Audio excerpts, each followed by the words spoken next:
ဖို့ပြောထားတဲ့ comment လေးတွေ့လို့ပေါ့နော်အစင်းစင်းလေးနည်းလေးကိုပြောပြပေးပါမယ်မျိုး makeup ပစ္စည်း17မျိုးရှိရတယ်လှလှလေးလိမ့်လို့ရပါတယ်ကဲဒါဆိုလို့ရှိရင်စပြီးတော့လိမ့်လိုက်ကြ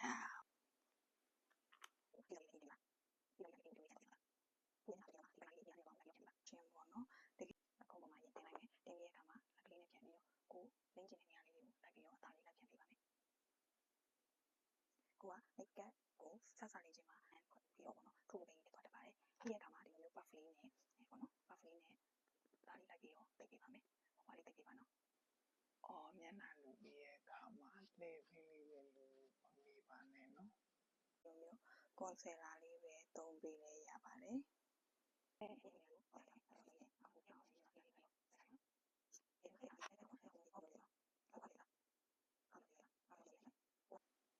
အမာယူနေရာလေးတွေကိုတေချာလေးလိုက်သိပ်ပေးပါ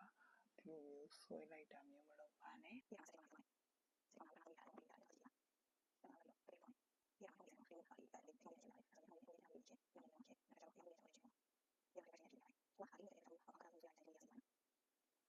မဆက်ပြရမှာဒါလေးနဲ့ဖြီးဖို့မမေ့ပါနဲ့နော်။အခုဆိုသူကမျက်ခုံးမှာလို